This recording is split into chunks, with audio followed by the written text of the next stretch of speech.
I left Galena, Illinois on April 25th of 1861, going with the Joe Davis County Guards to Springfield, Illinois. And I was there for a few days, and in those few days, I wrote some letters, a couple to my wife, one to Governor Yates, one to my sister, and I should like to share those letters with you. Springfield, Illinois, April 27th, 61. Dear Julia, on account of the cars not connecting properly, we did not arrive here until evening yesterday. And as no mail gets through as fast as passengers, you will not probably get this until Tuesday morning. I fully made up my mind last night and had not changed it this morning to start home today, and consequently did not intend to write you at all. Mr. Washburn, however, came to me this morning and prevailed upon me to remain over for a day or two to see the result of a bill now before the legislature, and which will no doubt pass today, authorizing the governor to ration and pay the surplus troops now here, and to arrive, and to appoint suitable persons to take charge of them until such times as they may be organized into companies and regiments. All the companies that have arrived so far, and that is near the whole number called for, have brought with them from 20 to 60 men more each than the law allows. The overplus have, as a matter of course, to be cut off. These are the men the legislature are providing for. The governor told Mr. Washburn last night that should the legislature pass the provision for them, he wanted me to take the command and drill them until they are organized into companies and placed in regiments. In case I should accept this position, I may remain here several weeks. In any event, however, I shall go home, if but for a day or two, so as to be there on next Sunday morning. Our trip here was a perfect ovation at every station. The whole population seemed to be out to greet the troops. There is such a feeling aroused through the country now as has not been known since the Revolution. Every company called for in the President's proclamation has been organized and filled to near double the amount that can be received. In addition to that, every town of 1,000 inhabitants and over has from 1 to 4 additional companies organized, ready to answer the next call that will be made. I find but few old acquaintances here, except from Galena. Captain Pope of the Army is here, mustering in the volunteers. I see by telegraphic dispatch that Kay McKenzie died yesterday. So they go, one at a time. I shall write to your father about Monday. Kiss all the children for me. Write as soon as you get this, Ulysses. On the 29th, I wrote a letter to my sister Mary, my youngest sister. In fact, the sister that was born after I left to go to the academy. Springfield, April 29th, 1861. Dear sister, I come to this place several days ago, fully expecting to find a letter here for me from Father. As yet, I have received none. It was my intention to have returned to Galena last evening, but the governor detained, and I presume will want me to remain with him until all the troops now called into service, or to be so called, are fully mustered in and completely organized. The enthusiasm through this state surpasses anything that could have been imagined 3 weeks ago. Only 6 regiments are called for here, while at least 30 could be promptly raised. The governor and all others in authority are harassed from morning until night with patriotic men and such political influence as they can bring. to obtain first promises of acceptance of their companies if there should be another call for troops. The eagerness to enter companies that were accepted by the governor was so great that it has been impossible for the commanders of companies to keep their numbers within the limits of the law. Consequently, companies that have arrived here have all had from 10 to 60 men more than could be accepted. The legislature on Saturday last passed a bill providing for the maintenance and discipline of these surplus troops for 1 month, unless sooner mustered into service at the United States under a second call. I am convinced that if the South knew the entire unanimity of the North for the Union and maintenance of law, and how freely men and money are offered to the cause, they would lay down their arms at once in humble submission. There is no disposition to compromise now. Nearly everyone is anxious to see the government fully tested as to its strength and see if it is not worth preserving. The conduct of Eastern Virginia has been so abominable through the whole contest that there would be a great deal of disappointment here if matters should be settled before she is thoroughly punished. This is my feeling, and I believe it universal. Great allowance should be made for South Carolinians, for the last generation have been educated from their infancy to look upon their government as oppressive and tyrannical and only to be endured till such time as they might have sufficient strength to strike it down. Virginia and other border states have no such excuse and are therefore traitors at heart as well as in act. I should like very much to see the letter Aunt Rachel wrote Clara, or a copy of it. Can you send it? When I left Galena, Julia and the children were very well. Jessie had been very sick for a few days, but was getting much better.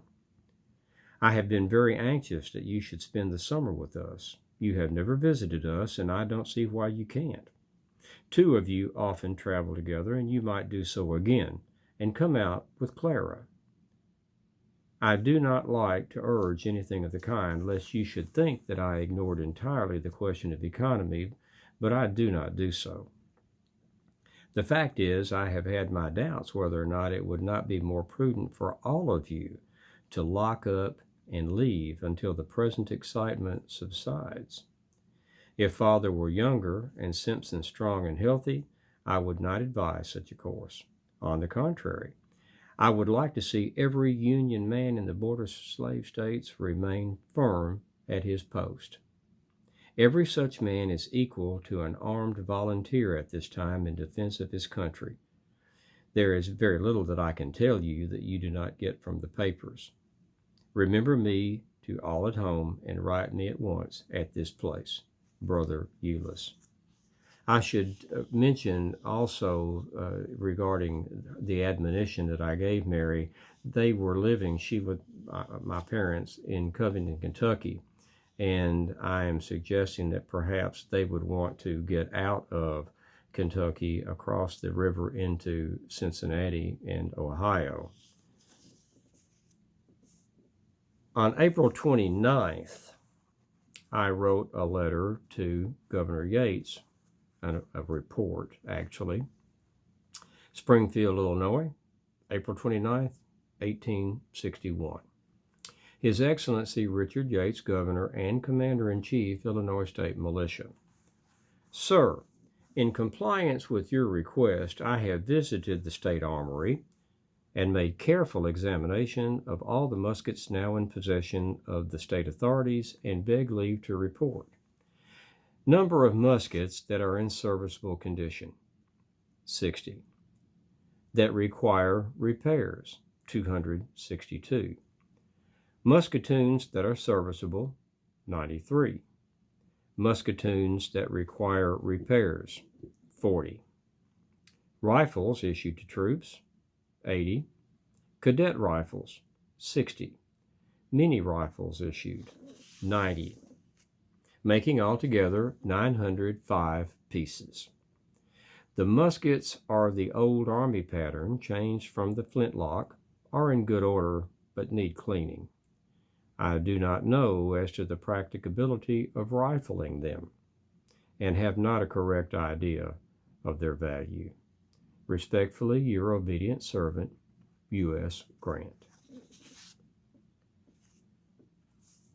On May the 1st, I wrote a letter to my wife,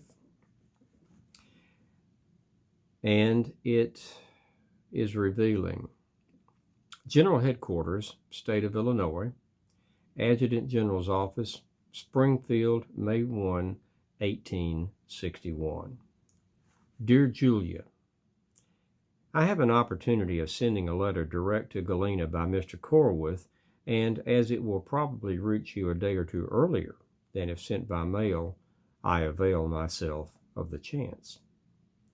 I enclose a letter from Father for you to read. As I shall probably be home on Saturday evening, I shall say nothing about what my intentions are for the future. In fact, my plans will have to mature from circumstances as they develop. At present, I am on duty with the governor at his request. Occupation, principally smoking, and occasionally giving advice as to how an order should be communicated, etc. I'm going this morning, however, into the Adjutant General's office to remain until some regularity is established there, if I can bring about that regularity. The fact is, however, as I told the governor, my bump of order is not largely developed and papers are not my forte, and therefore my services may not be as valuable as he anticipates. However, I am in to do all I can, and I will do my best. We receive the St. Louis morning papers here at 10 o'clock a.m. every day of the day issued, and every day someone is here from that city. The state of affairs there is terrible, and no doubt a terrible calamity awaits them. Stationing Illinois troops within striking distance of St. Louis may possibly save the city. Business is entirely prostrated, and the best houses are forced to close. I see by the Missouri Republican that Charles Blow and Company are among the number. But for the little piece of stratagem used to get the arms out of the arsenal to this place, they would have fallen into the hands of secessionists, and with their hands strengthened with these, an attempt would have been made to take the city entirely under control, and terrible slaughter would have taken place. Great numbers of people are leaving Missouri now in every direction except south. In some of the northern towns of the state, merchants and businessmen are leaving with all their personal property. Missouri will be a great state ultimately, but she is set back now for years. It will end in more rapid advancement, however, for she will be left a free state. Negroes are stampeding already, and those who do not will be carried further south, so that the destiny of the state in that respect may now be considered settled by fate and not political parties. Kiss the children for me. You need not write, as I will be home soon. Ulysses. Now, some notes of explanation about this letter. In it, I refer to working for the Adjutant General of Illinois. I was a civilian with no military rank and serving at the request and pleasure of the governor. I'm addressed as Captain Grant because all know that's the rank I held in the old army. I will ultimately receive $130 for my services from April 27th to May 23rd. The bump that I refer to is the phrenology, the science of bumps on the heads being indicative of certain talents or lacking thereof, which is total bosh and nonsense. Charles Blow and Company was a St. Louis wholesale drug company. Taylor Blow whom I reference, was a member of that firm and one of the signatories for my position of St. Louis County engineer in 1859. But there's more of interest to Charles Blow. He was also the man who freed Dred Scott. His wife and 2 children on May 26 of 1857. His family had owned Dred and sold him to an army surgeon. Dred filed suit for his freedom. Dr. Emerson, by that time his owner, had died. The Supreme Court ruled against him.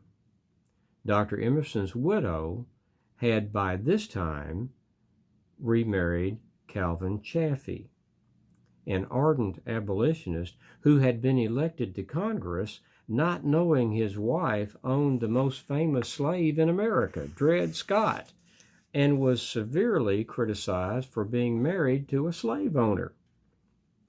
He persuaded his wife to return Dred and his family to Taylor Blow, who by then had become an abolitionist and who in turn freed all of them. Pro-Confederate Governor Claiborne F. Jackson called for militia to train for home defense. Captain Nathaniel Lyons of the U.S. Army, who was 11th in his class of 52 at West Point, class of 1841, anticipated a raid on the St. Louis Armory by Confederate sympathizers. He disguised himself as a farm woman in a dress and investigated the area because he knew he'd be immediately recognized in uniform. He's got bright red hair, not hard to spot. He became suspicious of what was about to happen and arranged a surprise raid on the St. Louis Arsenal on the night of April 25th to seize the arms there and transported them ultimately to Springfield, Illinois. While his action saved the Armory and probably Missouri for the Union, it was a gross overstepping of his authority. A riot erupted as he marched his prisoners through the city and several were killed. He was promoted to Brigadier General of Volunteers on May 17th. He was killed at Wilson's Creek on August 10th. For the moment, that is the extent of the letters that I should like to read to you and reflect about. I hope that I have given you much about which to think. So, until we come together again for recollections and reflections, I am Captain Grant, bidding you adieu.